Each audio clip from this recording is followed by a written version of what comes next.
Many people forget to shop Audi when looking for an electric vehicle. It has a bunch of them.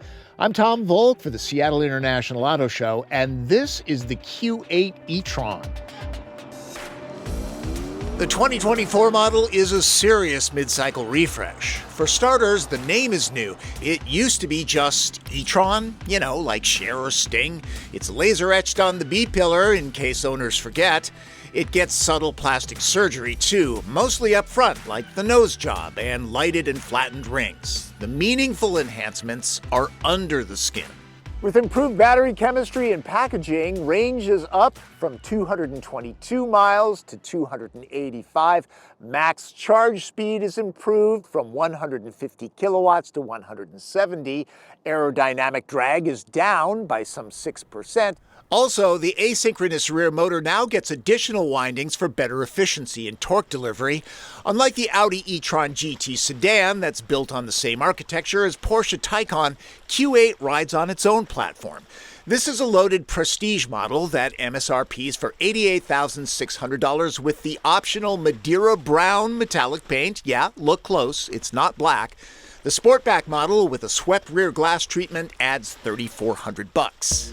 In 2019, this was Audi's first adventure into EVs and one of the very first luxury SUVs on the market. It was a trendsetter back in the day, but competition moves fast, and now there's the BMW iX, Cadillac Lyriq, Jaguar I-Pace, Lucid Gravity, and Rivian R1S. A new steering rack delivers a quicker ratio and more tactile control. e-tron hasn't lost weight, but the lithium-ion pack is more energy-dense now, going from 86.5 kilowatt-hours to 106 usable. Strictly quattro dual-motor all-wheel drive with power normally biased towards the back tires.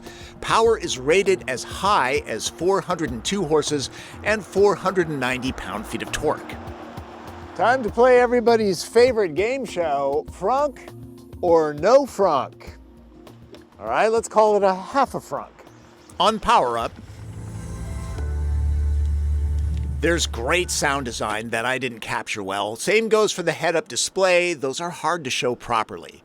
The single-speed transmission is controlled by one of my favorite selectors. It works great, feels like it weighs 10 pounds. Paddles adjust regeneration drag. Audi Drive select modes, 7 of them, make a noticeable difference. All Q8 e-trons get adaptive air suspension that can add 2 inches of lift or drop it an inch at highway speeds. Intelligent Park Assist can tuck e-tron into a space pretty much by itself, parallel and perpendicular. I like the bird's eye camera system. Q8 e-tron can get up and go, even though it's not the quickest in class. You have to ask yourself, how fast do you really need to go? This will do the 0 to 60 dash in 5.5 seconds. Certainly speedy enough to annoy the neighbors. Good thing EVs are quiet and stealthy, but always drive safely. If you have the need for more Audi speed, then maybe go with the SQ8 e-tron. It shaves a second off that Sprint. It is more expensive, though, and reduces range. The nature of the electric motors is so silky, it's easy to look down and find yourself way over the speed limit. Anything under 45 miles an hour feels dreadfully slow in the e-tron. That's how polished it is. This is a supremely comfortable vehicle. Hit a bump, and the suspension soaks it up like nothing ever happened. There are no quivers coming up through the chassis. It's vault-like. It's quiet. The interior is lovely. This is like a sanctuary. The battery case is reinforced with extruded aluminum cross sections. The packaging seems to eliminate any chassis shimmy. Elevated, the seating position is just right. Visibility is as good as it's going to get in a vehicle these days. And the Prestige model offers vehicle-to-infrastructure ability if your city supports that and you keep subscribing to the data plan. Toss this hard into a corner and yeah, you're gonna feel the 5,800 pounds. Plus, the suspension is set for comfort overall.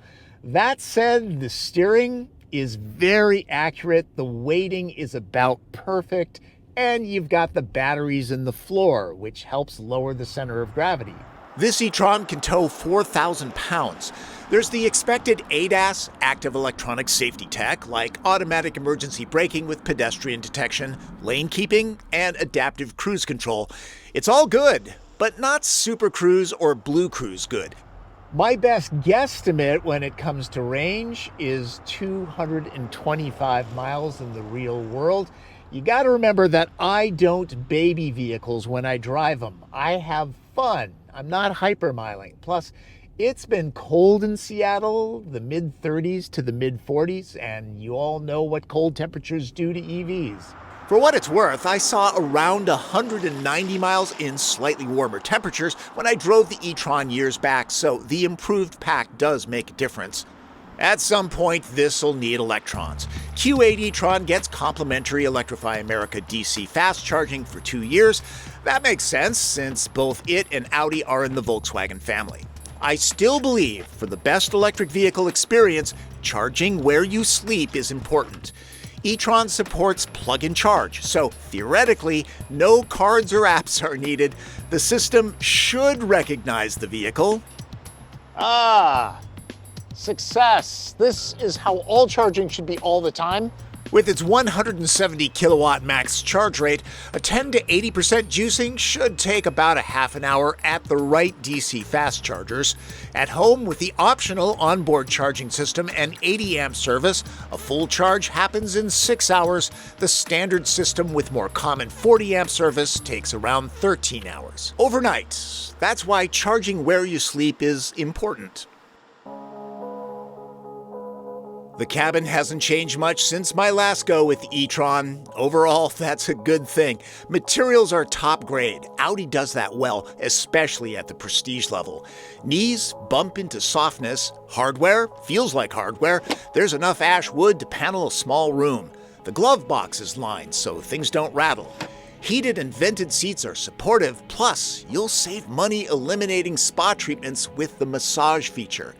The Bang & Olufsen 3D audio system is far better than most people have in their homes. The center console is deep. You need to reach in to grab your Starbucks. I do like that the charge pad keeps phones secure and out of sight. As for the interface, Audi uses a dual screen setup. Topside, there are all the menus that you'd expect. The screen graphics are crisp and clean. Response is excellent with haptic feel. Screen 2 is largely about the HVAC system. Again, looks spendy.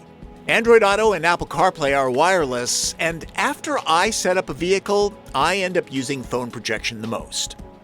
This will be very popular with the carpool gang. For starters, it's very roomy back here. I'm 5'9", I have good headroom, loads of knee, leg, and foot room. The cushions are very comfortable. Plus, it has pretty much anything that anybody would want back here. For starters, dual zone automatic climate control with heated seats, adjustable vents here and here. Nobody's phone will go uncharged. Pockets on both seat backs. Yes, Audi is not cheaping out here. Not too many sunny days in Seattle, but these are nice. Not all EVs have perfectly flat floors. This one comes really close. The bench is wide enough so 3 average-sized adults will be just fine for trips across town. If there's just 2 back here, they will be supremely comfortable. Nice place to ride. Cargo? Well, for starters, I'll thank Audi for including a spare tire. Many of the expected details are here to hang and organize stuff. The lighting even looks expensive. Remote releases. How civilized. The backs don't lay completely flat, a big deal for some users. In max cargo mode, there's just over 56 cubic feet, 2 more than the sleeker coupe-like Sportback model. And this space is flexible with 40-20-40 split seats. This fully optioned Q8 e-tron goes for over $88,000, but a perfectly wonderful base model with all-wheel drive starts at $75,000. There's a lot of luxury here. It's a meaningful mid-cycle refresh. Head to your local Audi dealership for a test drive. For the Seattle International Auto Show, I'm Tom Volk.